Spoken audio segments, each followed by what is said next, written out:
Good afternoon, you guys. Welcome back to Spillin' It. Welcome back. We are interviewing Sarah today, and this is actually take two of Sarah's story. She is so patient with us because we did a whole podcast with her. One already whole podcast. One whole all one. The things. Correct. But we had some technical difficulties. Just before we got some new equipment, so now we are a much more well-oiled machine, if you will. So we're excited for Sarah to share her story again, but it's going to go so much smoother this time. We already know. I knocked on wood. Yes. It's fine. It's going to be good. It's going to be great. Yeah. Super excited. Okay. Yeah, so let's start back when you and your husband first met, I guess. Yeah. So it started, we met young. I think I was 20. He was probably 22. Yeah. So, just super young. I bought my own house when I was 19. So lived on my own, kind of party, just because you're so young. Yeah. And have your own house. 19. Yep. Yeah. So it was just free range. But met him and we've just I shouldn't say we connected right away. Actually, I didn't like him at first. Oh, okay. Yeah. He came off like Yeah, you can. Okay. I forgot. I couldn't remember. I was like, You're like, So he came off like an ass at first, and I was like, nope, not my jam. But then we started just hanging out from mutual friends and got super close and bonded super fast. Yeah. It was like all of a sudden this is my person. Yeah. And we have literally been inseparable since. Yeah. And we lived together super fast. Was it in the first year? Oh, yeah. You're like months. Yep. Yeah. Got it. Would not recommend basically, but for some reason we kind of just, that's just how we work together. When you know. Yeah. And I lived on my own. So it just felt different. And like I said, we connected once we started hanging out, we got super close very fast. And then we dated for 4 years. And it was just kind of we never talked about marriage. It was never really in the books. We just knew we were going to be together. Right. Yep. Yeah. Because I never dreamt of getting married when I was a little girl. Marriage was not my thing. My parents got divorced when I was 2. Okay. Yeah. My dad's been divorced 4 times since then. Oh, wow. Just marriage is not, and I'm not bashing it. Obviously, I'm married now, but it wasn't my thing. You know what I mean? Yeah. I feel like when you grow up in a family that's split like that, it's I don't want that. Yeah, it's not as or it's not a important of dream. thing, right? Yeah, the marriage. I always tell people, and they get super defensive. I'm like, in my eyes, marriage is just a piece of paper. Yeah, it's the commitment. Because my mom remarried and has been in the same marriage, amazing marriage. Yeah. Yep. So to me, it's just that commitment to your person. Yep. That's all that, and which we had already. Yeah. Right. But then, so fast forward to 4 years. A group of friends all were we're going to Vegas. And we're like, we'll go too. Yeah. And then so we booked the whole trip. And all of a sudden I was we were both laying in bed and we're like, should we get married? Okay. Yeah. So we did. That was just it. The next day we went to Roger Holland in Rochester. Yep. Which is an hour one way. Yep. Went and picked out a ring. And then. And you're we're gonna do it. You're gonna do it. We're getting married in Vegas, and we weren't gonna tell anybody, but we're super close with his parents, mm-hmm. and I couldn't do that to them. Couldn't do that to them. So we invited them and my parents, and then the group of friends. So super fun. Highly recommend. Did they all go? The parents? Yep. And everything? Yep. All the parents went. What was their reaction? Were they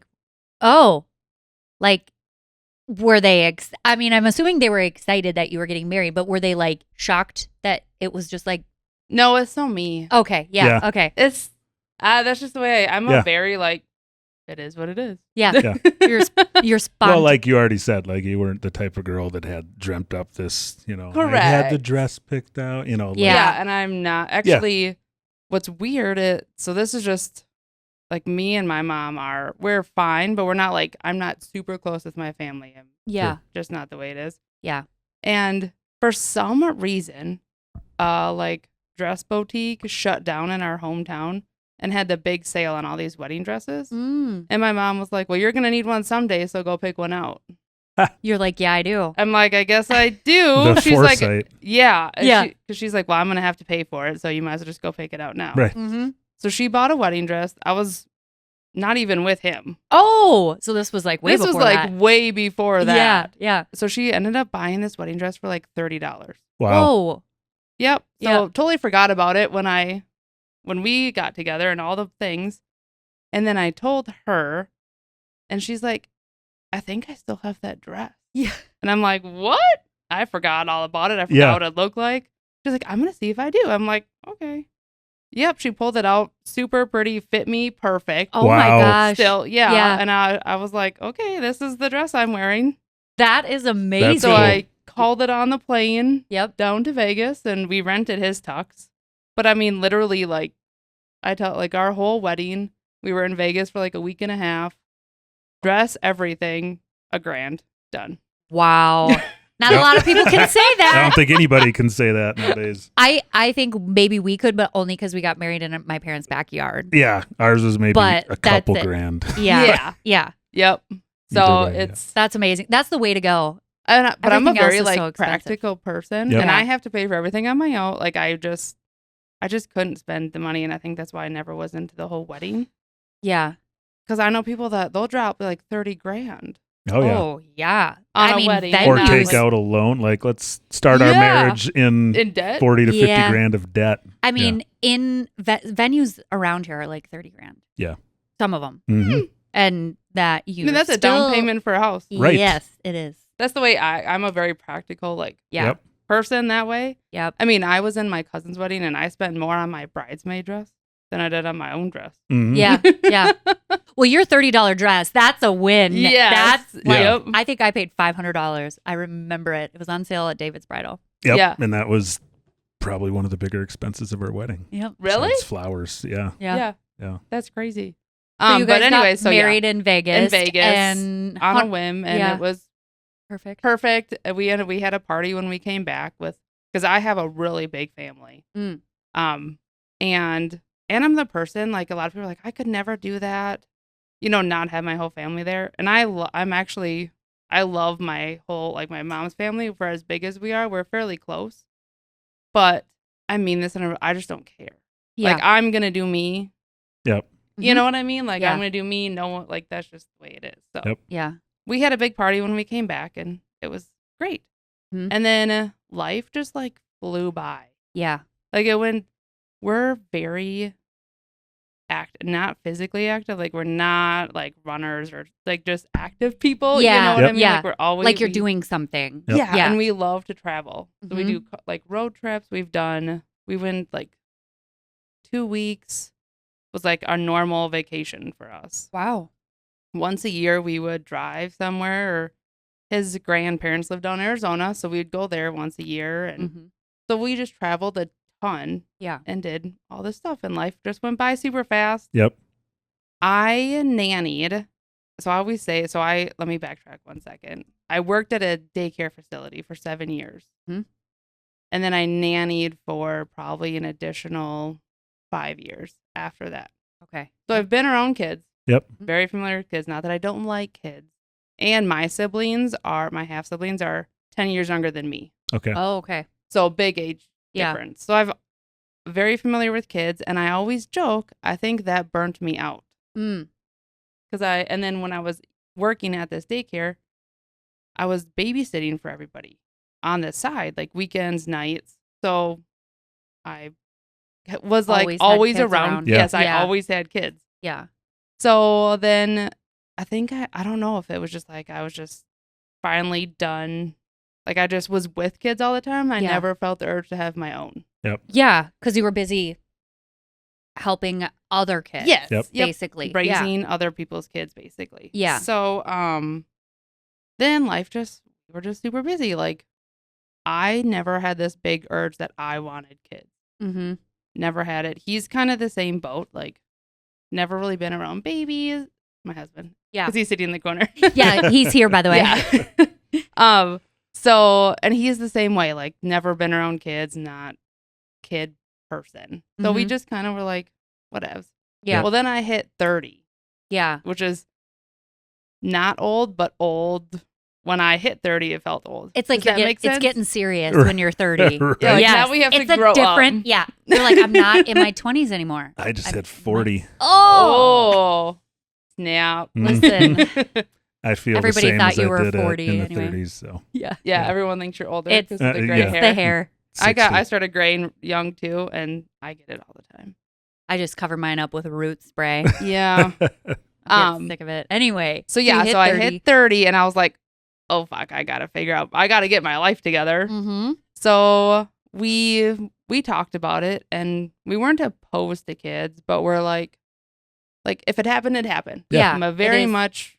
It is what it is. It is what it. I should get that tattooed on me. It is what it is. Yeah. Because I say it all the time. Yep. Let it be. Whatever will be, will be. Yes. It's 100%. one of those things, but yes, I'm a huge cliche sayings person. Yes. I'm all about them. Yep. I love podcasts. I love any sort of saying uplifting. Yeah. things. Yep. I have them all over my arm. Yeah. You and me both, girlfriend.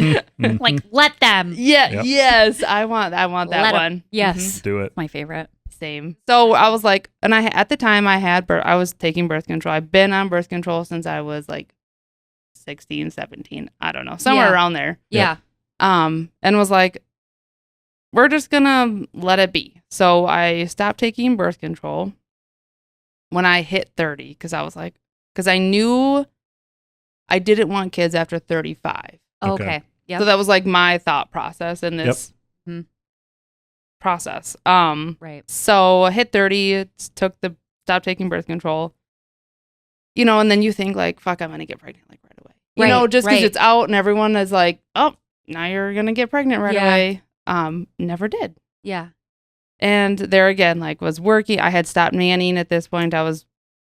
The family that I nannied for owns a company in our hometown. So when I was done nannying, they just rolled me into this company, and I became sales and customer service for this company. And I was doing that, working. Same thing. We were just vacationing and busy. My husband flips cars, and so we're constant in Marketplace. Oh my Marketplace, a freak. We love Marketplace. So yes, Me what are you scrolling? Yep, that's what he's looking at right now. What are you looking at? Jet skis. Yeah, don't worry about it. And because you wouldn't get them, so you're in a different town. So anytime we go to a new town, he's like, "Oh, I gotta look at that town to see." Not going to be here anytime soon again. Yeah, exactly. So and we just will pick up and go do this. Yep. Yeah. So there again, time went by, and it turned into it's just not meant to be. The universe is just not for us. Yep. You know what I mean? And I accepted it because it's not I never once again had the urge to be pregnant. Yeah. And I'm not saying anything bad about people that do. It's just my personal preference. Everybody has their own journey. Yeah. And everybody is so different. And I think people get very offended when somebody hears that. But it's also it has nothing to do with you. Right. That's my personal feeling. And that is okay. Yep. Yeah. It took me a while to get that. Yeah. To be okay with that. Yeah. Mm-hmm. Just because there is a ton, as you women know, there's so much of you need to have a baby. You need to have a family. And last time I remember telling this. So we were at some family thing with him and his family, and this old lady comes up to me and was like, "Oh, are you guys just dating?" And I'm like, "Nope, we're married." "Oh, did you just get married?" And I was like, "Nope, we've actually been married for 5 years at this point." And she's like, "Oh, so you have kids?" And I was like, "Nope, no kids." And she goes, "What's wrong with you?" And I was like, "Peace out. I'm done." Because otherwise I'm going to be really mean to you, and I don't want to be mean to... What's wrong with you? Yeah. What do you mean? But it's so common for people to just... Because it's women just don't come out and say, "I don't want kids." Yeah. It's not... I feel nowadays it is, but especially older women, you did not say that. No. Yeah, I feel 10 years from now, it's going to be much more widely I accepted. agree. Oh, yeah. Whatever. It's okay to not have kids. Well, and I've been married for 5 years. Okay, why don't you have kids? Yes. I think that's such a weird thing to be asking somebody. Yeah. Yeah. First of all, what if there's problems? Second of all, what if they decided they just can't have kids? They don't want kids. It can be very because I have a cousin who is like, they can't have kids, and she wanted to be pregnant in the worst fucking, like, that's all she wanted. That's what she dreamt about. I mean, she wanted to be pregnant. Yeah. Yep. And her and I talk quite a bit, and just because we're so different, but we are very similar at the same time. Yeah. Yeah. Because they were kind of going through the same process, like they were doing IVF while we were doing the adoption process type of thing. Yep. But anyway, so I started my own business. Yeah. With like 4 years ago. With the dogs, because I do dog boarding out of my house. Yeah. So I started doing that kind of because I do fostering for our local humane society, and just kind of built on that and started watching like the dogs. Like if they went on vacation, they would bring their dogs back, or friends and family. Yep. Mm-hmm. And I was like, this is a really big need in our community. Yeah. And I love it because kennels are needed. Yep. But I don't necessarily agree with like sticking a dog in a kennel either. Yeah. Right. Do you know what I mean? Yeah. So I'm like, I can put a twist on this. I can have it right in my home, and there's dogs everywhere, all over. They just are in the house. Sounds like heaven to me. Yeah. So I started this business while working full time for that company. Then was getting busier, just picking up just word of mouth. It's amazing how fast my name spread in town.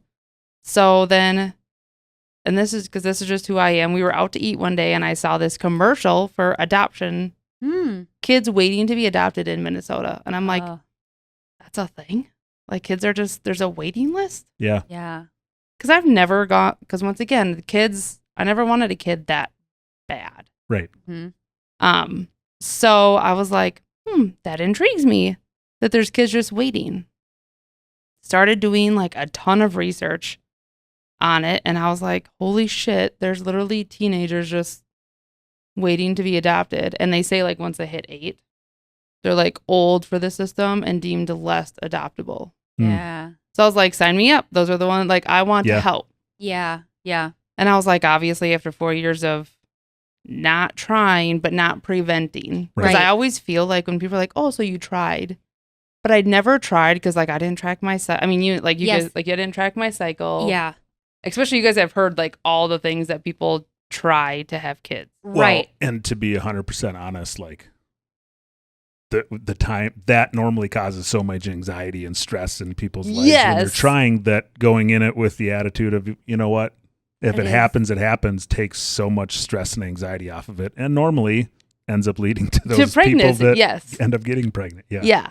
So I tell people like we didn't try, but we weren't preventing either. Right. So I just thought one of us couldn't have kids. Right. We also were not so invested that neither one of us ever did like any kind of testing. Okay. Yep. I was going to ask that. Yeah. Yeah. Which a lot of people do. Right. Just to see who's like why you can't. Yep. Right. But neither one of us even were like that, which sounds bad when I say it out loud, that invested in it. Yeah. We were just, it's not happening natural. Yeah. So I was like, but you knew you wanted kids together? Like, because it's like you wanted kids because you saw adoption and it like triggered like helping. Okay. I'm a very, hence the foster, like I'm a huge helping people like build themselves up. I'm like in need. And, or it's hard to explain. I don't want to say, well, kids who are in adoption, they need help and they need love and they're not getting a lot of that. Yeah. Mm-hmm. And you do that with dogs too. Like these dogs aren't wanted. Yeah. Yep. And so it's like it's like I think of our dog Russ. Yeah, you're like, how could nobody want you? Yeah. And it's the same with kids. And you're like, I want to be that mom figure, help.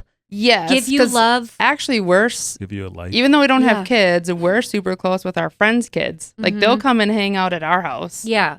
Like I think it was like 2 weekends ago, we had like 8 kids. just hanging out at our house. Yeah.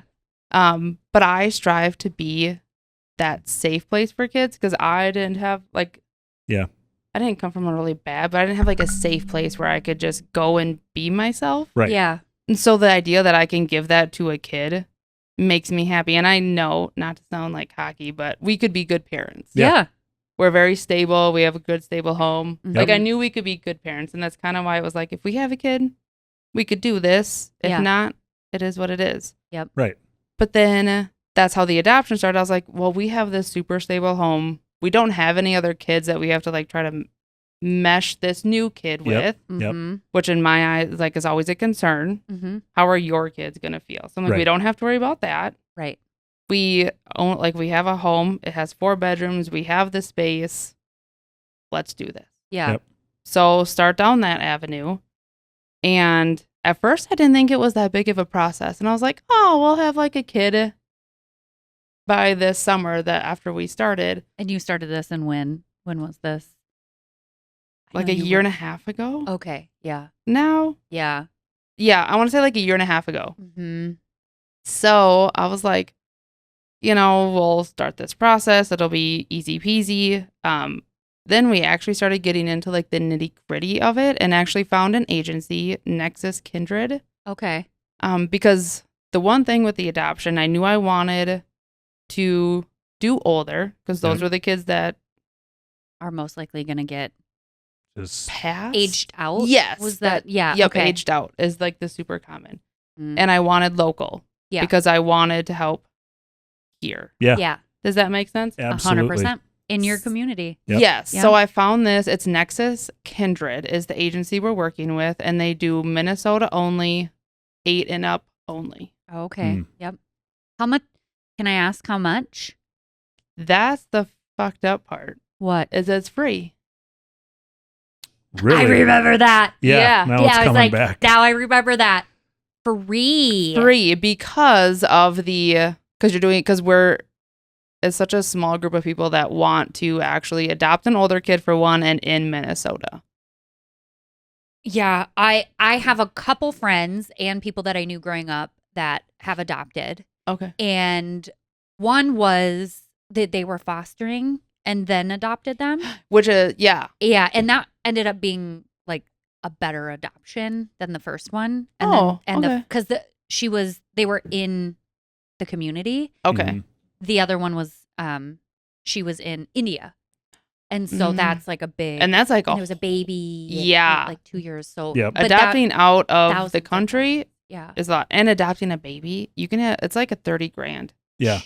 To adopt a baby, because I have that big family. I have another cousin, and they went through adoption, but infant adoption in the United States. I think that's such a good call out, though, that I don't think people know that. Yeah. That if you it's free. Literally fucking free. Yeah. No That's idea. Wild. Yeah, I didn't, because so they came and did like once we lined up with them, and so how I found them was through our local county, like human services. Okay. Because that's my one cousin who adopted the infant, she lined me up with the like humans, our county, and I reached out to her, and she's the one who kind of gave me this list of agencies to work with. Yeah. And I narrowed it down because this agency was local to Minnesota, 8 and up. Yep. Those are like my 2 big check marks. Yep. So contacted them. They came and did a home visit and sat down with them and was like, okay, not to sound tacky, but how much is this going to cost us? Because it's not all about money, but right. But I want to know, like, are we talking that? Is it going to be $30,000? Because that's what my cousin told me it cost them to have a bit, So I was like, I want an idea. And she's like, oh, it's free. And I was like, what? Like literally free to get a human. Yeah. Because it's so. It's hard to adopt. That's out kids. So hard. That's like sad. Yeah.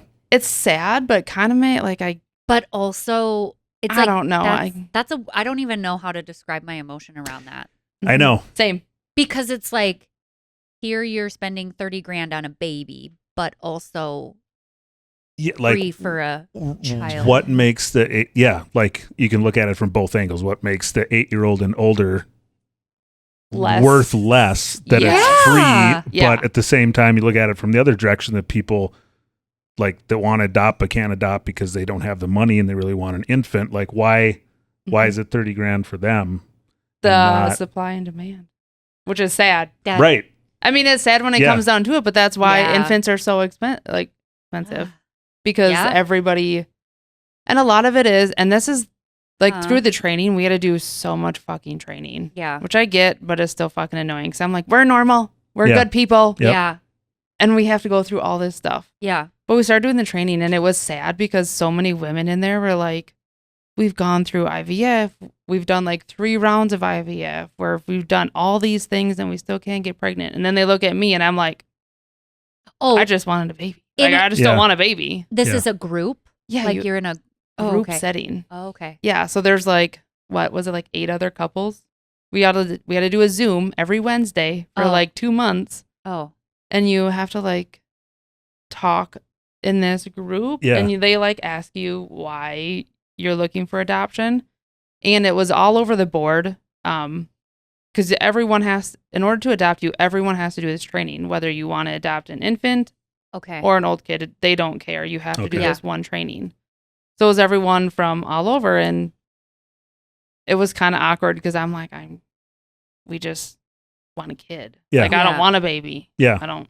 Yeah. Nothing against babies. Right. My cousin just I'm had not her trying baby. to be insensitive, but the world needs more people like that, though, because then these older kids are not getting adopted. Yes. You know Correct. what I mean? Yeah. It's like people forget about them or don't think that these older kids need homes too. And I'm like, yes, they do. That's actually when they need it because this poor kid got dealt a really shitty hand and had no say. Yep. Because what happens at what age do they get just to stay a in certain foster age? They just sit in foster care until they hit 18. And then they age out on their own. Mm-hmm. Which causes so much more problems in the community and and that's what's frustrating. You hear people like, how can they make a difference? And it's like, here you go. Yeah. Take a kid and teach them, show them how to be an adult. Yeah.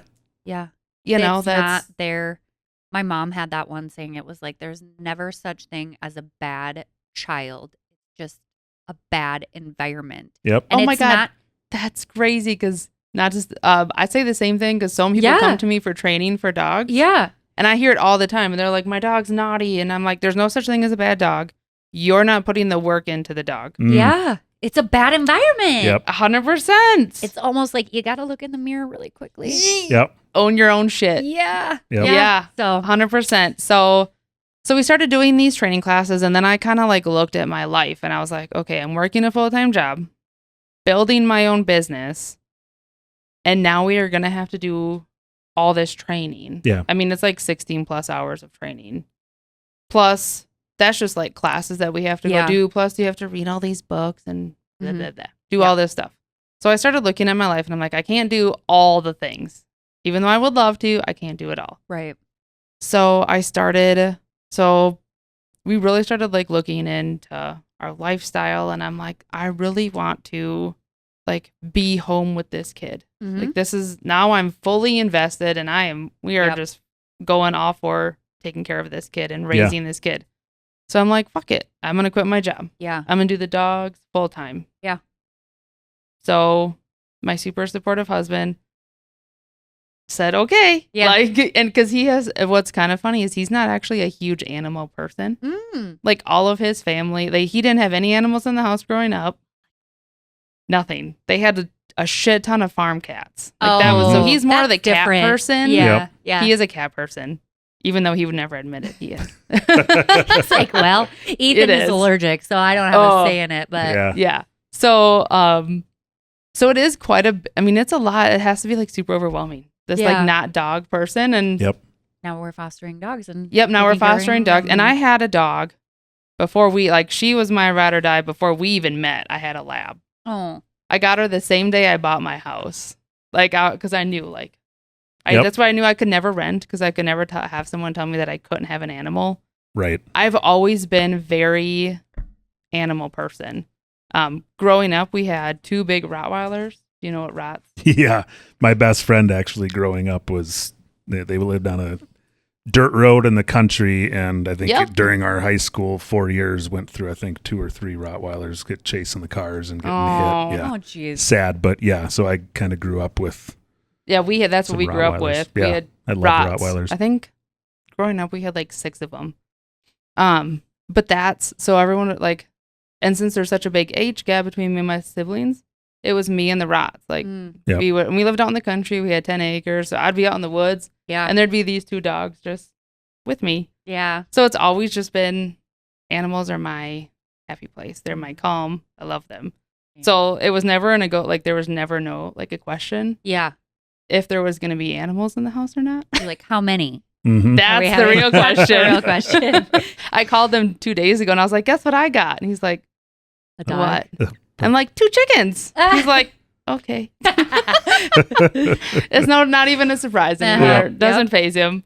But so anyway, so was like, okay, I'm going to do the dog thing full time so I can put the effort and time into our adoption and doing that whole process. And then I'll be home full time with the kid. Right. To invest in, be there for the kid. Mm-hmm.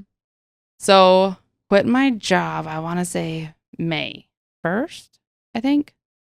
And started doing the dog stuff full time all through the summer.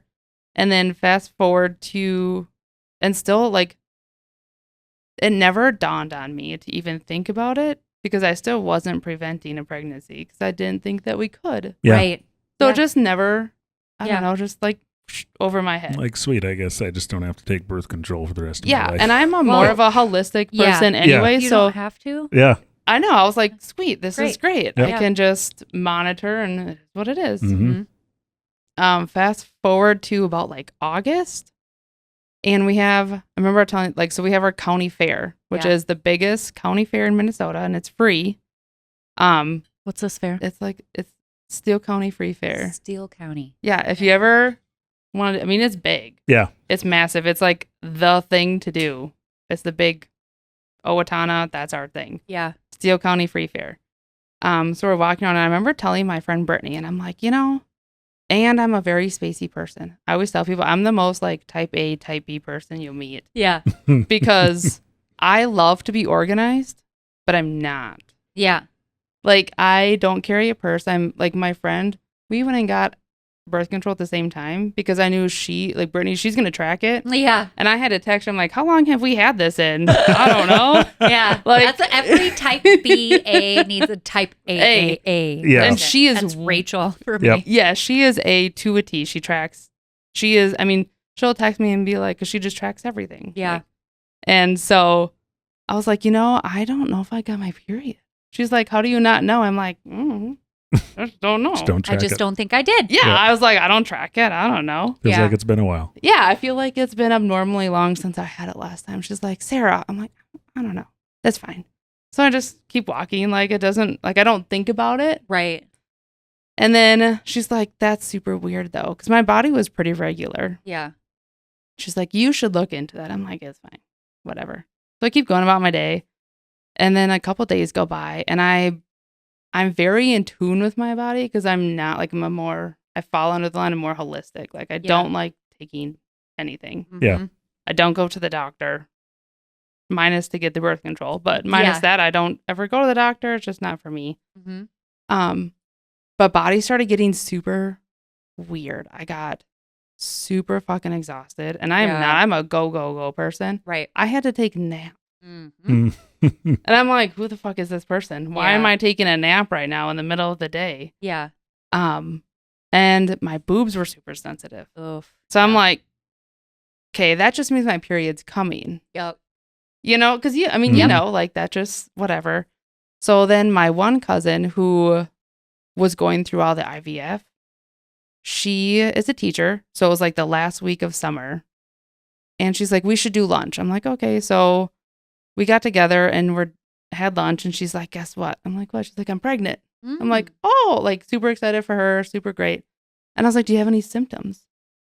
She's like, nope, I just am really tired and my boobs hurt. And I'm like, Like, if Brittany would have been there, she would have seen my face just drop and been like, fuck me. Because I was like, I never had food cravings. I didn't feel like sick. Like I was going to puke sick. Like no morning sickness, just tired and my boobs hurt. So she freaked me out really bad. But I didn't say anything to her. I just was like, okay. Yeah. Got done with our lunch, went to Walgreens and got a pregnancy test because I was freaked out. Right. Because I'm probably, I don't know. I figured I was probably like 2 weeks late at that point. Oh, okay. Yep. You know what I mean? Yeah. And so went bought like 4 of them, went home, took them, and it was positive. All of them. Yes. Yeah. Every single one. Every single one. All 4. All 4. All 4. Because, you had to make sure. You had to do that. And so instantly, like, I'm like, now what? Yeah. Yeah. Like it wasn't, the emotions that I went through, and I'm not an emotional person. I'm a very, like, logical thinking person. Yeah. It is what it is. And then you just, like, make a decision, and that's just what you do. Well, this really... Well, it's like you're like, we're going with the adoption route, and then you're like, already started down I didn't that path. think I was going to get pregnant, and now I am. Yep. And I had quit my job. Mm-hmm. Yes. So I'm like, fuck. Yeah. Like, all the things. Mm-hmm. He gets home, and I tell him, and it's like, I'm an emotional wreck. Yeah. Because I just can't process. Your hormones were also... Yeah.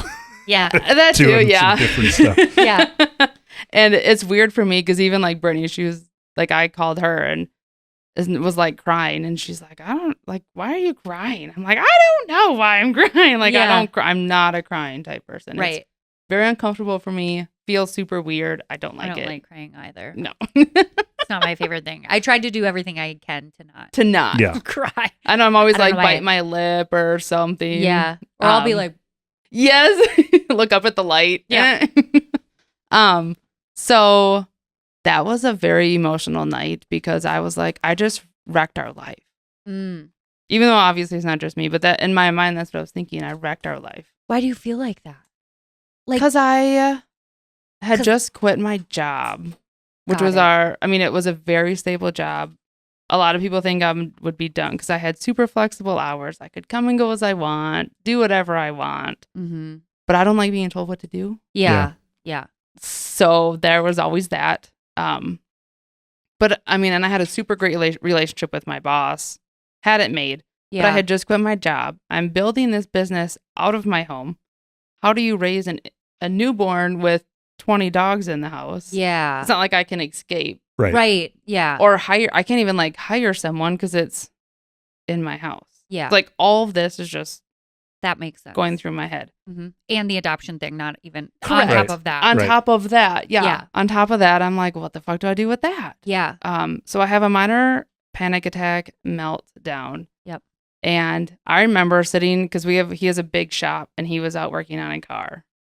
And I was just like sitting in the chair, just crying and like hyperventilating. And he just comes over and like grabs me and just gives me this really big hug and was like, it's going to be okay. Yeah. Like we'll make it work. Figure it out. Yeah, we'll figure it out. So then it was just like this huge relief that he's okay. Because I'm like always just want to make everyone's else life easier. Yeah. Like I can do whatever I need to do, but now I'm the one that's like throwing a wrench and stuff. Mm-hmm. Yeah. That was like how I processed it. Yeah. He had half to do with it. Yeah. He did. It was half his fault.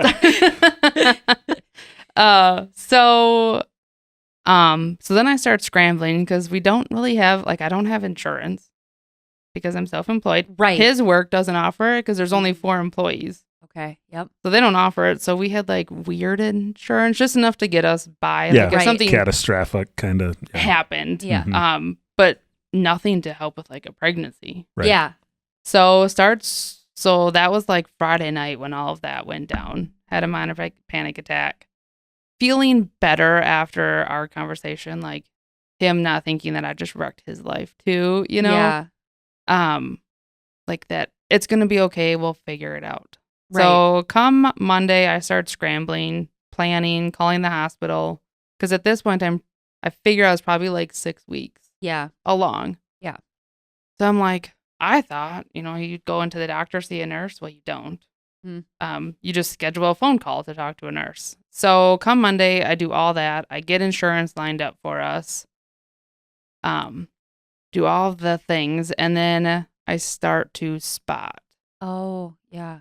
And my other good friend, she is a delivery nurse. Yeah. Mm-hmm. So I did tell her that weekend. So the only people that know anything are me, Jeremy, Brittany, and my friend Tammy. Mm-hmm. That I'm pregnant at this point. So I call her and she's like, it's normal, so just keep an eye on it. Yeah. Well, then it got really heavy, really like bad cramps. She's like, well, I'm pretty sure that you miscarried then. Yeah. Did you have your insurance switched by then, or was it still like the normal? No, but I had insurance by the end of that Tuesday. Oh, okay. So I knew I had insurance. Yep. So I was like, okay, everything there is fine. So like, I had scheduled the following Monday to talk to a nurse. So that I went kind of that week without talking to a nurse or anything. Just feel like I'm going crazy because trying to process the adoption. Oh, and in that time, I called the adoption agency. I'm like, here's the situation. Yeah. I'm pregnant, but I don't know. I said, I don't want to stop the adoption the process. Yeah. But I also don't know what is going to happen. Right. So she's like, okay. She goes, and at the time, just to add to the chaos, she's like, well, we need you to do a background check by Wednesday of this week, or we have to start the whole process over again. Oh my gosh. And I'm like, fuck. Okay. Yeah. Which is like a whole nother process trying to find someone because we went down to our local police station to do fingerprints and all that. And they're like, nope, you have to do it all digital. Oh, okay. That would have been nice to know. Yeah. Thank you. So then had to find that. So I'm like, that whole week was just like a blur. Yeah. So many different things. I'm trying to follow the adoption process, pregnancy process, insurance, which is fucking hell. Yes. Yep. Sure is. I hate them even more. Mm-hmm. But that's a whole nother debacle that I found out I fucked myself on. Mm. But so this whole week and then you started spotting. Yes. Okay. So then I'm like, fuck. Then that like Friday, I started getting like bad cramps. Yeah. And I can handle pain. Yeah. Like even when I get period cramps, like I don't take ibuprofen or anything. I'm like, and I'll be gone in 24 hours. Right. Suck it up. Yeah. And I couldn't. Like it was bad. I took ibuprofen. I would like have to lay down with or take a bath. Yeah. Just to help. Yeah. And I started like really bleeding. So my friend's like, I'm pretty sure that you miscarried. Yeah. Mm-hmm. She's like, so see what the nurse says, because she knew I had a phone call appointment on Monday. So did that. Ended up taking another pregnancy test like that following Tuesday, and it was negative. Oh, okay. So I was like, okay, the universe is telling me this is not my for journey. us. Yeah. So now I'm going I'm sad but relieved, which sounds so mean because I know so many people want to be pregnant. Mm-hmm. But it was like a weird mix of sadness and relief at the same time. Yeah. Yeah. Yeah. You know what I mean? It makes sense. I mean, I'm sure in your head, it's like, even though you thought this wasn't your path, like, I'm pretty sure anybody would start getting somewhat excited. Like, yeah, like oh my gosh, we're actually going to have a baby of our own. Yeah. Yeah. So I mean, it's not like I was sad that I was pregnant. Right. It was more of the scared. And then by the end of that week, I was like, okay, this is kind of cool because we're both like badass people. We can be badass parents together. Yep. Yeah. We can do this. Yep. And then it's like sharp left turn. Yep. So I was like, just kidding. Yes. Yeah. So mentally go through that weird process. Yeah. Yep. So I'm like, okay, now we know I can get pregnant. Yeah. Right. So did you miscarry at home? Yeah. You did? Yes. Okay. My sister did. Really? Too. And it's so common. Yes. So no one even knew. Right.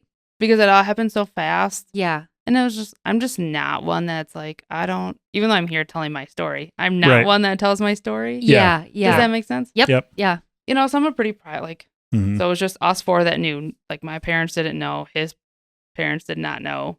Because they are hardcore. His mom wants a baby. Yeah. A grandbaby, which has been a struggle. Yeah. But she's fine. Yeah. So nobody knew. Okay. At this point. It was just, well, we know we can get pregnant. Now what? Yep. Yeah. So then you continued the adoption. Yep. So I was like, well, no, I didn't call them yet. I was like, okay, I just need some time to, because we did the background check, so I knew that we were good. And she said, for however much longer, whatever. Yeah, like I knew we were good for a couple months without having to start the process over. Yeah.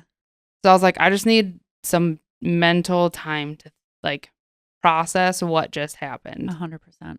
So, so I'm like, fuck, now I can get pregnant. Now we actually have to think about this a little bit more. Because I did not want to get pregnant during again. Like I didn't know that the way I felt when I found out I was pregnant was so scary. Yeah. And the relief I felt not being pregnant, I was like, okay, I'm gonna, like, the universe is saying this is not for me. I do want to do the adoption. Yeah. I just need some time to think about this. Yep. Yeah. Does that make sense? Yep. Okay, so a month goes by and I like track. So if we do whatever, it's not when I'm like fertile. Right. Yep.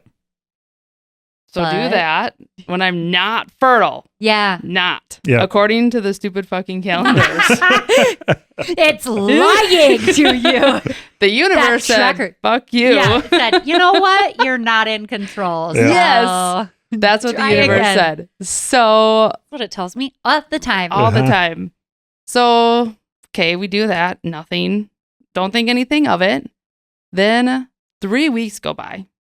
And I start, after we do it. Yes. Okay, got it. I was like, after your, I was thinking after. So now we're like a month and a half from when I miscarried. Thank you. Okay.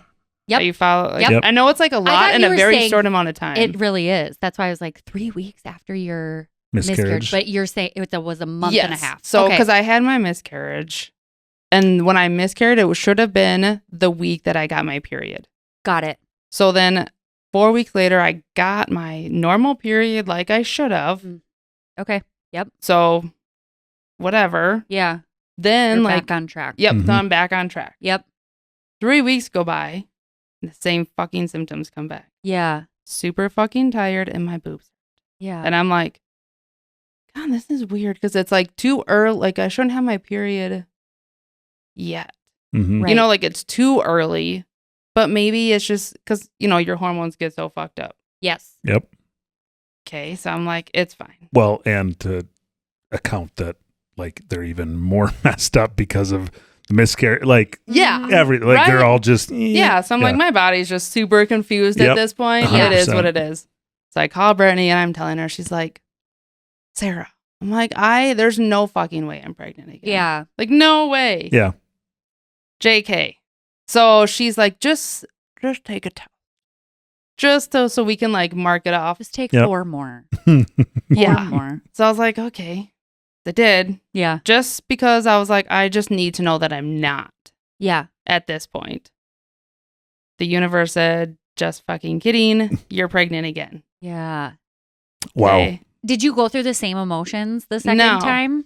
No. I was a lot calmer. Yeah, yeah. So I was like, well, this is my fucking life. This is it. You know, like, this is it. Yep. So Jeremy's like, what is happening? He came home and I had the fucking piss test on the counter and he's like, what? I'm like, I'm not even fucking kidding. It's not even the same test. This is a whole new round of tests. Did they like warn you? You're super fertile after. No, they didn't. No, I thought it was opposite. I thought after a miscarriage, because after you have a baby, you're more fertile. After you have a miscarriage, you're less fertile. Is that true? Yeah. Oh, I thought so. You should like really even less fertile after you have a baby. Yes. Yeah. Okay. Oh. Not after a miscarriage. Your chances are even less. Okay. Interesting. They say you should like, because the lady, when I told her, she goes, well, wait, like, I think she said like 2 months something like that. I don't remember exactly because me and details are not great. Yeah. Before you start trying again, I was like, we won't be doing that, but thank you for that information. Right. Yeah. So I really thought between that and me tracking my fertile, right, when we can do it, I thought I was like golden. It was all wrong. Yeah, that we were not going to get pregnant now because we went 4 years without doing shit. Yep. Right. That's so wild. And now I worked to not get pregnant. And you are. And I was at that point. Yep. Yeah. Okay, so I feel like a weird mixture of like, okay, here we go again. So I call the doctors again. Yeah. Set up a stupid appointment to talk to the nurse again. Mm-hmm. And then I'm just like, okay, we're just going to ride it out and see. That was Thursday. Come Friday, I woke up with pain. And it was a different pain than when I had like my miscarriage. Yeah. It wasn't cramping? No. Okay. I don't even know how to describe it. Like sharp? Yes. Super sharp and really like low. Yeah. So I was like, whatever. My body just hates me right now. Yeah. It is what it is. Just kind of kept it super easy because I work from home. Mm-hmm. So I have that luxury that I can just kind of lay around if I want to. Right. Ended up going at my friend's daughter texted me. I was like, can you take me to work? I'm like, okay. So got up and actually had to move and the pain got worse. Dropped her off at her job and I'm like sitting in my car crying because the pain is so bad and it's now shooting down into my legs. Jeez. Yeah. So I'm like, something is wrong. So I call my friend Brittany because that makes sense. Mm-hmm. Yep. I'm like, now what do I do? She's like, well, call the nurse line. I'm like, how? Like, what is that? I've never done that in my life. I've never called the nurse line. No, Ethan always does. She even has this is her type of, she has the number. So she tells me the number to call. Speed dial number Yeah. one. She's like, actually, it's 763. Yeah. So she's like, so call them and see what they say. Yeah. So I go home and I call them and they're like, you need to come in right now. I was like, that's really annoying. Okay. Yep. So I hang up and I'm on my way to the ER and I call him. I'm like, just let you know, I'm going to the ER. I'm sure it's nothing, but I'm in a shit ton of pain and the nurse line said I need to come in. Yeah. I was like, you can meet me there if you want to, or you can stay at work. Whatever. He's like, well, I'm coming because I don't go to the doctor. Like, it's super abnormal for me to take myself to the ER. Yeah. You know, so he's like, nope, I'm leaving work. I'm coming right now. I'm like, oh, thank God. Yeah. I really did not want to do this by myself. Yeah. But you're not going to want to ask him either. Right. You're like, I'm an independent, dependent person. Like, I'm very dependent on him, but I'm also like never going to ask him to do something for me. Mm-hmm. I get it. You know what I mean? Yeah. Yeah. So we get there and I check in and I'm like, I got some pain. I don't know. So we sit there for a while. They take me back to the ER. No one says anything yet. Yeah. And had to do like blood work. And then they did ultrasound. And come to find, then we're just sitting there. All of a sudden, the surgeon walks in. And he's like, you have a tubal pregnancy. Mm. I'm like, what's that? Like, Yeah. I don't know what that is. And he's like, well, you're like, it is attached in your tube. So we're going to have to remove your tube. Yeah. He goes, and I'm like, well, that's annoying. Yeah. Can I like just pass that? Like, will it just pass on its own? It will kill you, right? Yep. Yeah. I found out it'll literally kill you. Yeah. He's like, he said it's actually like for women in like third world countries, it's one of the top killers for them because it just, there's no fixing it. They don't have it. access to. Yeah. Yeah. To wow. fix it. And I'm so anti-hospital and surgery and stuff. And I'm like, is this necessary? Yeah. He goes, very necessary. Yeah. Because he actually gave me 2 options. So you can take was it a shot or a pill? A shot. And it's basically chemo, right? Oh. Like chemo that will help get rid of it. And it kind of passes the baby? Yeah, like it'll pass then. Yeah. But then you get to go home, but you have to come back every like 4 to 5 days to get blood work to make sure it's passing. Yeah. but you still at a really high risk. So he's like, you can't be any further than like 15 minutes from a hospital, because if you get in more pain, that means it ruptured. Yeah. And we literally have like minutes to get in and take care of it. Mm-hmm. So I'm like, well, me being stubborn, because mind you, I still have my own business. Like I have 12 dogs sitting at my house. Yeah. So I'm like, okay, give me the shot. We only live 10 minutes from the hospital. I'll be fine. Yeah. And he's like, I don't feel comfortable letting you leave the hospital. How far did they know how far along you were? I had to be like 3 weeks, because I knew exactly when we did it. Like I knew that. And it's like right around that time that they will rupture. Is that right? It all depends on how the size of it. Yeah. I don't know. And he said that, I mean, they said that it was at the time, like, I don't really know, like not huge. Like that's why they gave me the option if I really wanted to do the shot, because it was still early enough. Yeah. Where the surgery wasn't like necessary, I guess. Okay. But he gave you the option, and then he said, actually, I don't feel comfortable doing that. I didn't think he thought I was going to go with that option. He probably was like, actually, you don't get a choice anymore. Yeah, he did. He was never had anybody pick this option before. It's like, okay. So then we started I was like, well, I guess we're doing surgery. Why'd then you I had ask me? But yeah, okay. that's why I was like, why give me the option? Just say you have to do surgery today. Yeah. Because I knew that I would have to spend the night. Yeah. And I did not want to spend the night in the hospital. Mm-hmm. Yeah. So knowing all this, so we're like now scrambling, trying to, and I don't know anything about this procedure. Yeah. Right. You know, all he said, he goes, well, make sure to just have the incision like below your bikini line. Yeah. Oh. I'm like, okay. I mean, my mom had her gallbladder taken out and she had like one teeny tiny hole. Yeah. So I guess that's like what I'm envisioning, because it's a tube. Yeah. How intense can this be? Yeah. No, but it's literally like a C-section. Like my scar is like this big. Really? What? Yes. And I Wow. couldn't do shit. I was not aware. I had a tubal, like a removal. Both my tubes were removed. But it was really? like, yeah.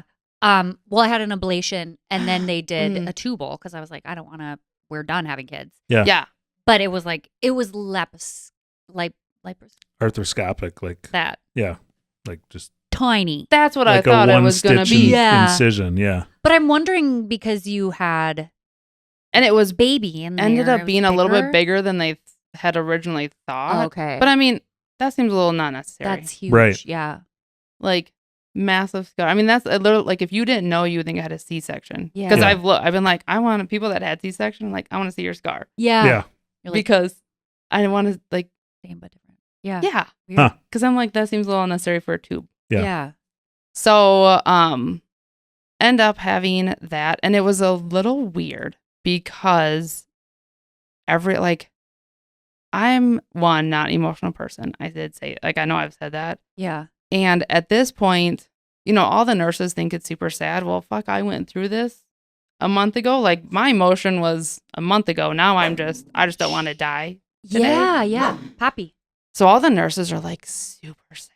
Yeah. And like super sensitive and all the things. And I'm like, it's fine. I just don't want to die. So if we can just get this over with and be done, that'd be great. Yeah. It's like your emotions probably were just like dead at that point. Yes. Because I had gone through. In such a, not even 2 months. Yeah. That's a really, and your emotions from pregnancy to not pregnant to pregnant to tubal. It's a roller coaster. I cannot imagine. Yeah, and that's the part that like people don't think about. I'm like, it's not that I just had just a miscarriage or just a tubal pregnancy. It was all these in like a 3-month period. Yeah. Yeah. So it was like just a mind fuck. You're shot. Mm-hmm. Like you're just mentally shot. Yeah. Yeah.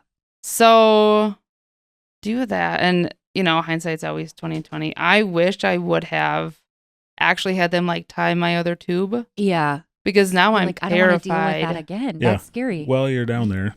Yes. I wish yeah. I would have thought of that, but it happened so fast and it didn't even like occur to me to ask them. Yeah. If they would. But I wish, because now I'm like terrified to get pregnant again. Yeah. Because I'm like not now. I'm right. Yeah. I don't want to be pregnant. So I had now I'm back on birth control, which I don't love. Yeah. but I like it more than thinking like than doing this all over again. That's a lot. Yeah. That's that what I sense? would do. Yep. If I went through that, because I'm the same. I kind of think like everything happens for a reason. Yep. Yes. And I don't know what the reason is. Yep. Like if I could explain half the stuff that's happened in our life, I would, I don't know. I wish I could, but I don't. Same. Yep. But if that was me, I would be like, to get pregnant twice and to lose it twice in a 3-month period. Close. Close. That's not terrifying. Like we waited a year and then we tried again or something like that. It was like, and I asked the doctor, I'm like, are they at all related? He goes, nope. It's just a fluke thing that this happened to you this close together. You're like, okay, so now adoption. Yep. So now I'm like, okay, I don't want to be pregnant. We're already this far in adoption. I feel like the universe is telling me this is your path. Yep. Yeah. And I'm a very I don't second guess what I do. Once I make a decision. Same. That's it. I give make Ethan and Rachel so anxious. They're like, how do you know? I'm like, I just know. Yep. I just know. Yeah. I don't know how, but I just know. I just know. Yep. I'm the same. And I don't think about it. I just, this is it. This is what we're doing now. So now I'm 100% like adoption process. Yeah. So that took a little bit. So that's what sucks too, is it's taking us like a year and a half, but we lost like 6 months. Because of what you went through. Yeah. And I didn't contact the adoption agency again until a little, I don't know, a month maybe after. Yeah. Just because the recovery time for like my surgery was no joke. It's like, I don't know how the fuck they send people that get a C-section home with a baby. I know. That's hard. Kudos to them because holy buckets. I was like, I'm a baby. Yeah. No. Well, my sister had a C-section and she had, and I think that was with Joelle. That was like her 4th. Oh. Or her 5th. She has 6 kids. Yeah. But she already had 3 or 4 kids with a C-section and then a baby. And then a baby. That's so hard because you can't lift anything. I couldn't even get out of bed. I'm like, can you come pull me up and help me get into bed? Sitting up, I remember her having to roll over because you it's don't want to flex your just, abs. They're gone. They cut through them. Yeah. Slashed them. Yep. Yeah. And I remember waking up when I got home and looking at it and I'm like, this is ridiculous. Yeah. Yeah. I feel was for this what I necessary? Had. Yes. Yeah. So where are you at with the process right now with adoption? And so we started back up again. You took a break because you're like, I need to emotionally and mentally. Yeah. Correct. Heal. Good call. Yes. Take a little bit of time to, and not so much time to think if that's what I wanted. It was just, I just need a break from thinking about it. If that makes sense. Yeah. Totally. Yeah. Because I knew I wanted the I knew that this was our path now. Yeah. After everything, adoption is our path. I just needed time to, I don't know, not think. Yep. If that makes sense. So kind of when I regrouped and was like, okay, I can mentally handle this.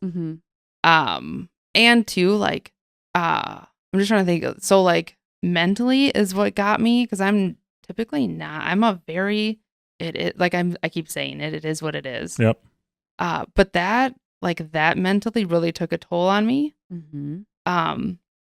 And I remember last time because you were asking me different questions and stuff, and something that you wish that other people knew or however you said that. Going through that really made me slow down for people that I don't know. Because it was I would catch myself driving slow, or I would forget to use my blinker, or in the grocery store just daydreaming and not in reality. Yeah. And I am not a patient person when it comes to stuff like that. I'm let's get your shit and let's go. Same. Let's go. Yeah. Yep. And so it really made me or you pull up and someone's taking up 2 parking spots. Yeah. What the fuck? Why? And now I'm I did that. Yeah. So it really, and you don't know, even though no one looking at me would know anything was wrong. Right. Being more aware of other people and just giving other people space and grace to just grace. be. That was the word. Yeah. Yep. Yeah. That's a good word. Without being because truly, if you're looking at somebody, I just like think of like if you look at Nevaeh, you would no one would never know anything that she's been through. But like let's say she's having an off day. Yeah. Giving her grace because of that. Yeah. Yep. It's like you don't know what else they're going through. Yes, because everybody has shit and you don't know. Even our friends didn't know what I was going through because no one knew at this point. Right. My family did, like nobody knew. Mm-hmm. You know? So it was just like even though you do know someone, you don't know everything that they're going through mentally. Yeah. Like that was a huge wake up call for me of being like, okay, this has taught me to really slow down and be more patient, be more like give people more grace. Mm-hmm. Yeah. Because you don't know what they're going through. Just because they're at the grocery store doesn't mean they're dealing with shit. Yep. Mm-hmm. Does that make sense? Yeah. Yeah. Like so that was like a huge like brick wall that I hit and I'm such a podcast like when I was kind of going through all of it, you know, there were some days like I didn't even want to get out of bed, but I'd be like, I need to listen to a podcast. Yeah. Just so I'm like getting that positive feeling. And that's kind of what kept me going. Like, oh, I did one good thing today. Yeah. I was going to ask, like, if you were to give somebody advice who's maybe going through something possibly like this, like what helped you? Mm-hmm. Podcast did you? I remember you saying last time too, like walks outside. You walk with your dog. Oh yeah, I love walking. Yeah. I walk all the time. And people make fun of me because I have like 6 dogs. Yeah, that I walk all at the same time. They're walking you. Yeah, you're walking your them, Instagram and story. Yeah. I can handle Poppy. I can't handle Russ. Russ he pulls me. Yep. But so walks and podcasts and a huge podcast and a sayings person and like having. My husband is my person. And like having someone, even though I consider myself a very strong, independent person. Yeah. Having someone that you can be vulnerable with. Yeah. That you can open up with. Yeah. Because that was huge for me. I mean, there was, after all this happened, I think it was even after my surgery. He's probably going to roll his eyes at me. He was working on the fish house. And this fucking song came on and he started singing it. I've never heard it. It's a super old song. Who sings it? Starship. Yeah, it's like, when is it, like 70s? 80, whatever.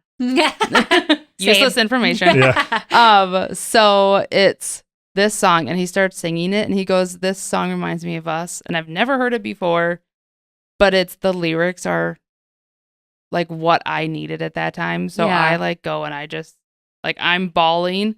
And I remember him holding me and he goes, I thought we were done with the crying.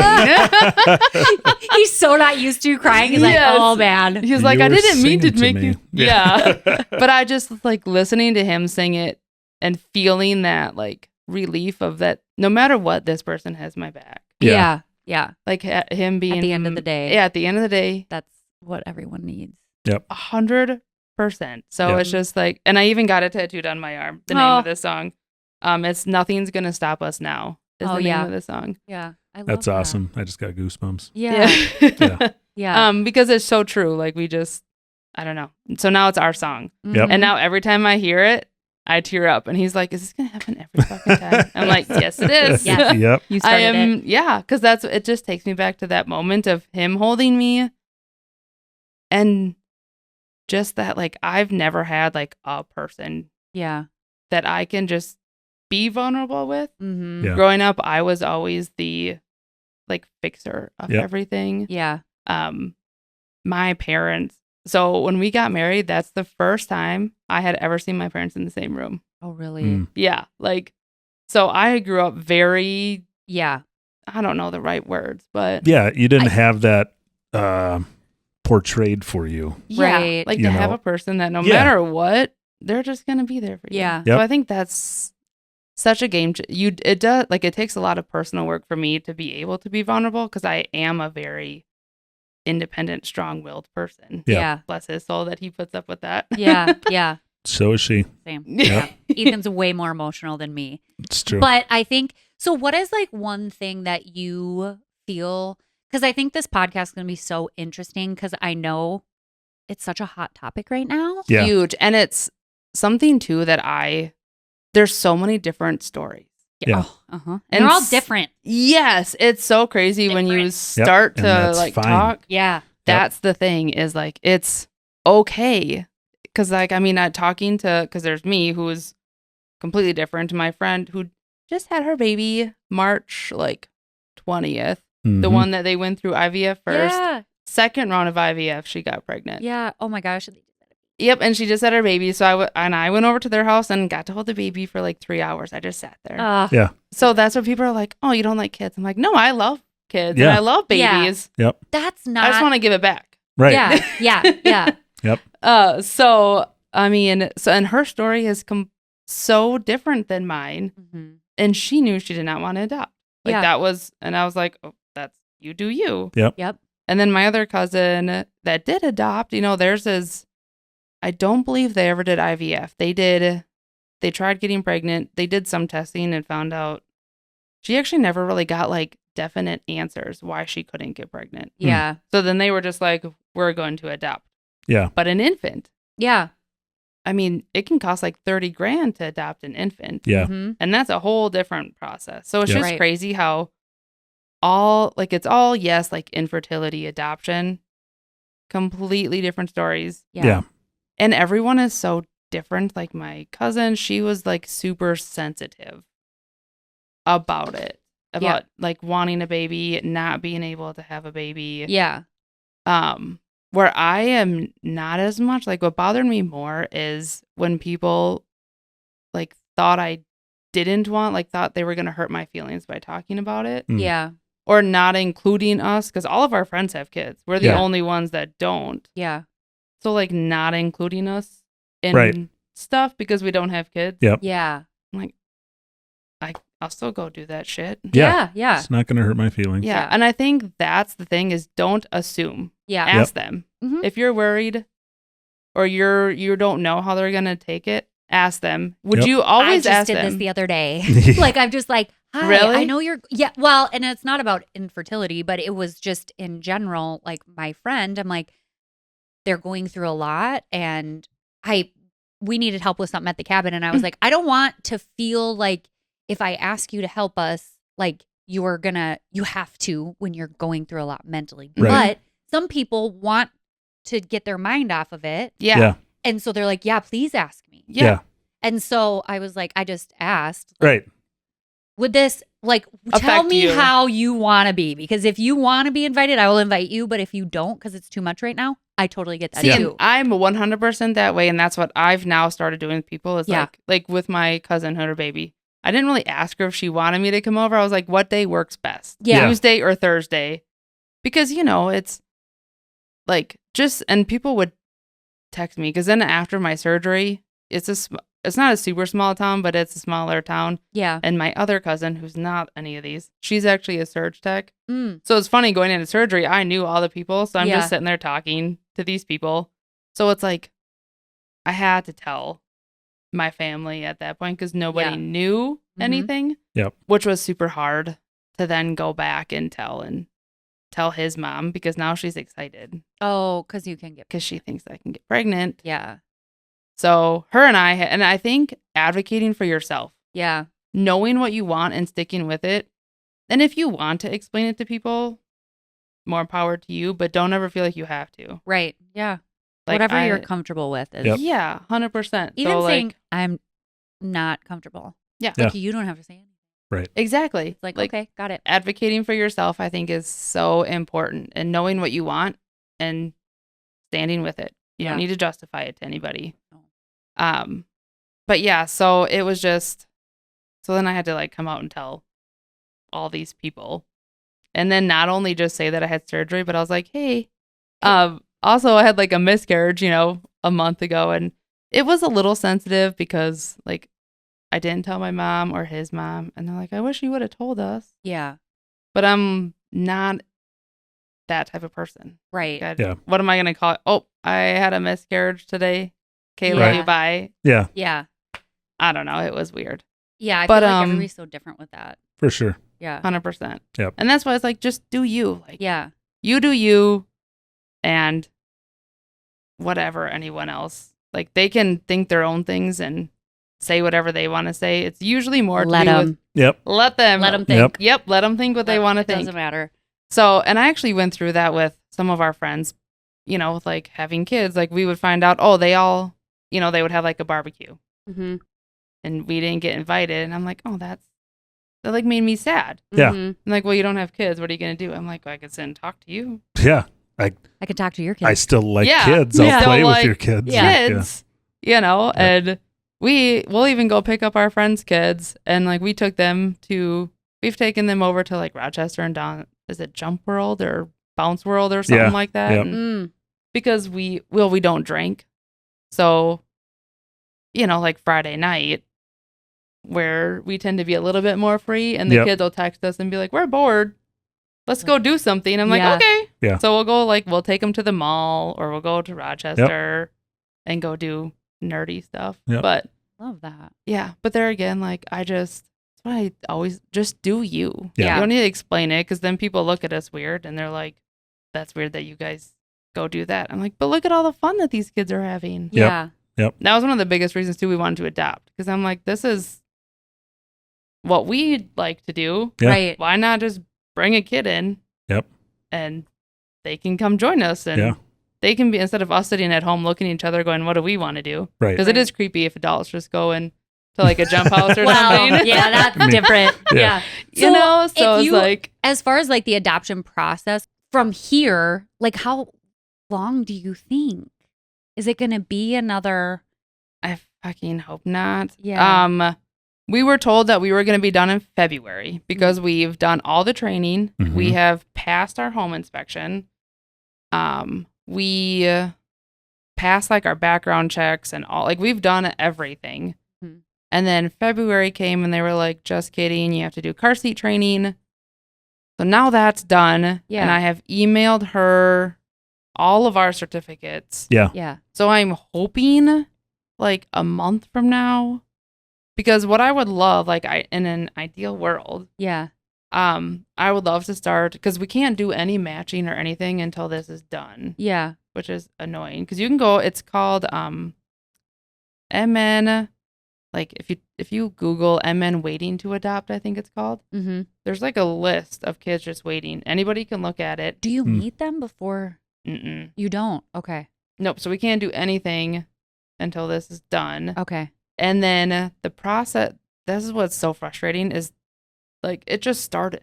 Yeah. We've been doing this and doing all this work, and now it's just starting. Oh, Yeah. okay. So basically, once we get licensed to foster, because even though like we will foster for like the first 6 months, mm-hmm. So that's what takes so long. Yeah. Is you have to do all this to foster technically. Got it. Yes. Okay. Know what I mean? Yep. Yep. So basically, now once we get licensed, which I'm hoping will be now within like a week or two, because we did the car seat training, we've passed everything else. Right. Should be a week or two. Then we can start the matching process. Okay. Which then is basically like they take our family photo, which is comical, because I was like, I need to have our family, which is me and Jeremy, our 3 dogs, and our 3 cats. Yeah. Yeah. We got them all to sit on the couch. Wow. How? I don't know. And 3 cats? Yeah. Our cats are very dog-like, though. Oh, okay. Sure. So, which is shocking, I know.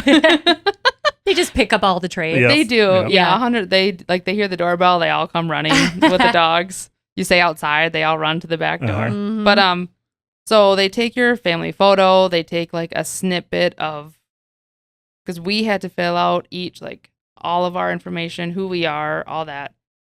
They put it out there. So basically, how there's this website for all the kids with a picture and a description, that happens to us. Oh. And then, so we can start looking at all these kids, and all these kids' counselors can start looking at us. Got it. Yeah. And then basically what happens is, like, so there's like a couple kids on there that I'm like, that I think they would fit. I send them to our agent. She then has way more information, and she'll say either, yes, I think this will fit you guys, or no. Mm. but that's all that we get told. We can't get told why or anything like that yet. If she says yes, then our information will get sent to their counselor. If their counselor says yes, then it gets sent to like more people that are involved with them. I'm guessing like their social workers, their foster, stuff like that. Mm-hmm. If they say yes, then we get sent a better description on the kid. Okay. Like why they're in, we get more details on them as a person. And if we still say, like, if we're like, yep, that sounds good, we'll do all that, then I think we do the greet, right? Mm-hmm. Yes. Then we can start doing, but at this point, you're like super committed. Like, this is what we're doing. Yeah. And then you just start doing like slow meet and greets, like go out to lunch or whatever. And then it all depends on the kid and what they're comfortable with. Right. Yep. You can start doing like a home visit, or if they want to come for the weekend, or if they just want to move in. Like, it kind of just depends on what the kid's comfortable with. Right. And how fast that process goes. Gotcha. So my ideal world would be to have a kid like start the matching process now, going back and forth on the weekends, and have them move in the summertime. Yeah. Because then they can at least get to know. You have time with you. Before Summer school time, starts but and- school, Because that's my favorite. I mean, I didn't like school. Yeah. Like, I couldn't imagine this kid coming into, they'll know us. Yeah. But like coming into a new family, a new home, new town, new school in like all a at the week. same time. Yeah, all at the same time. Yep. I feel like that's a lot for a kid. Yeah. Well, we are vibing and praying that you're going to get for this summer.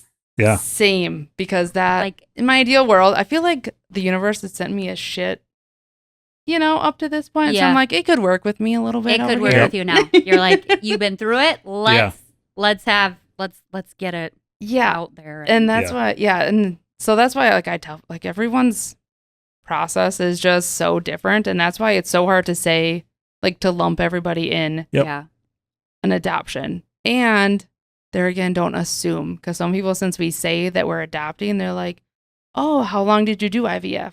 Mm-hmm. And I'm like, Yep. We didn't do that process. And then they're like, oh, weird. Yep. Don't judge me. Yep. Yeah. That's the theme of this podcast, I think. Yes. Yeah. Like, don't judge, don't assume. Zone here. Uh-huh. Yep. And that's how I am, and that's how I know, like, we live. Like, I hate assuming. Yeah. I grew up with the saying, don't ever assume, because you know what assuming means? What? It makes an ass out of you and me. Yep. Yeah, I heard that one before. My family's a big, like, sayings person. Yep. So now anytime someone's like, I assumed, I'm like, don't Yep. assume. Yep. Because Yep. it makes an ass out of you and me. Yep. So that's my biggest thing is give people grace and don't assume that you know what they're thinking. Yeah. Because it's perfect way to wrap it up. Yeah. Love the great takeaway message, and we appreciate you being here for the second time.